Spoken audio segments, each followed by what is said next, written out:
Welcome back to the Wandering Star Farmhouse. My name is Jeanette and summer has finally arrived. It's been rainy and not very warm yet. We've got a lot of mushroom action going on.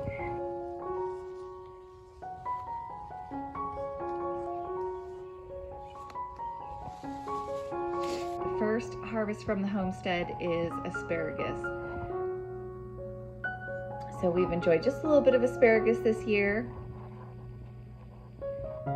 And the thing about asparagus is that each year the harvest gets better and better.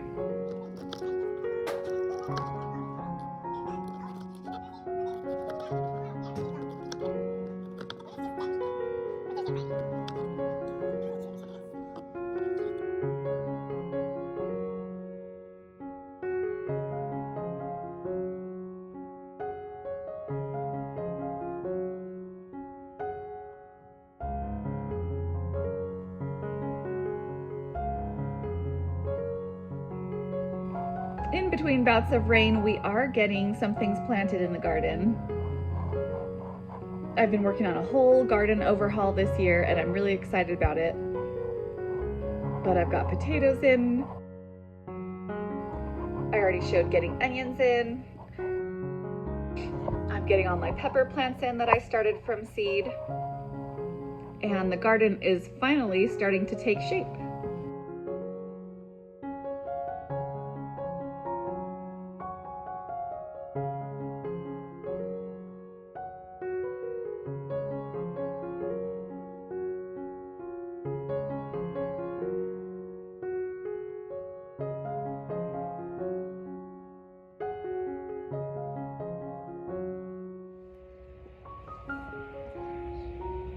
Here's our chicken Mo. See her mohawk? That rooster right there actually has scalped her. I don't know what the deal is. These two are siblings. They were raised by Mama Della. I don't know if that's why he is particularly aggressive to her, but he has totally scalped her. And we've tried a couple of times to let her heal and then put them back together, and he immediately just attacks her. And he's not trying to breed her because he just draws blood. He just attacks her. So, poor thing.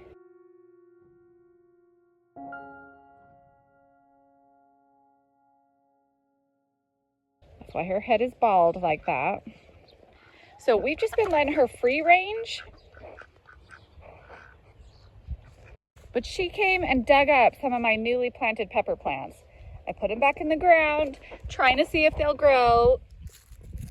But I think that one is definitely a lost cause.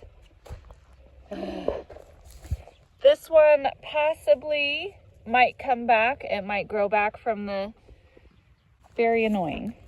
So I did buy a replacement. So I had planted most of my peppers from seed. It's way too late to try and grow anymore. So I picked up one from the grocery store, took this advantage to just grab one that was already made or already growing. Lunchbox orange. My kids love the little snacking peppers from the store, so hopefully we can get this one planted instead and get that chicken to stay out of the garden. If you want to watch a video about my tips of planting already potted seedlings for the best results, I'll put a link to that video up here so you can see it.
The onions are hard because you kind of plant them before other things are growing. And so then all these weeds kind of start to crop up, which is annoying, but they're really doing well.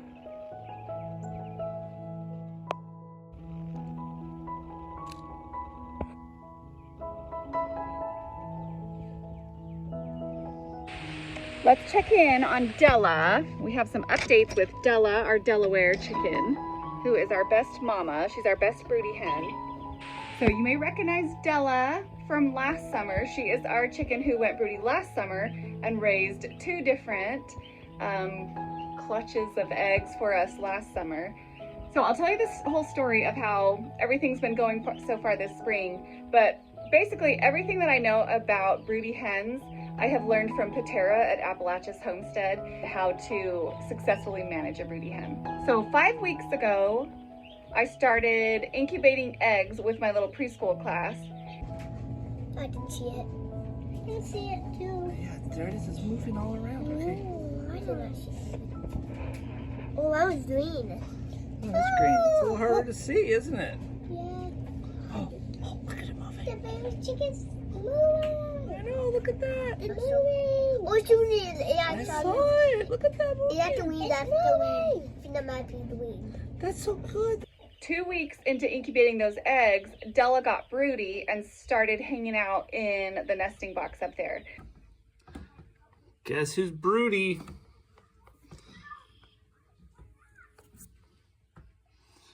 I don't know why I get.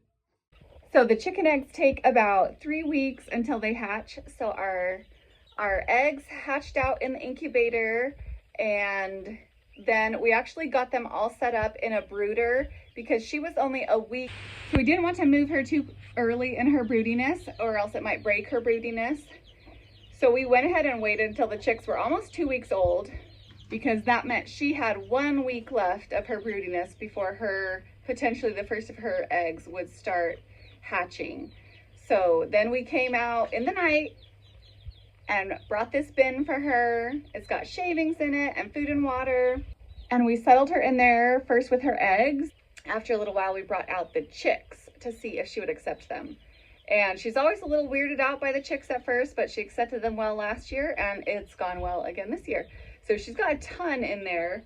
There's 4 that we hatched out, and then 4 more that Jeremy bought, and then 3 turkeys. But we just really like this when we can have the hen raise the chicks.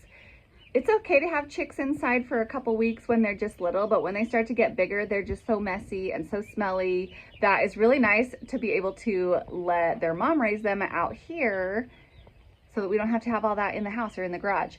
So you see we've got her separated from the rest of the flock are back here and out into their run. But this way, all the rest of the flock can start to hear her and the sounds of her and her chicks and get used to them, so that when we eventually introduce them in with the rest of the flock, Della will be protecting them from everyone else, but also they will be more used to Della and the sounds of her little chicks as well.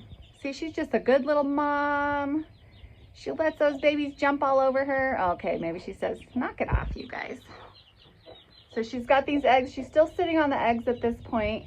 If she were to stop sitting on the eggs because she's raising the babies, then we'll go ahead and finish incubating them up inside. We'll just keep an eye on her and watch, see what we think. But see, she's settling back down on her eggs again. So for now, she's still sitting on the eggs, and but we've got her raising this whole brood of chicks and turkeys too.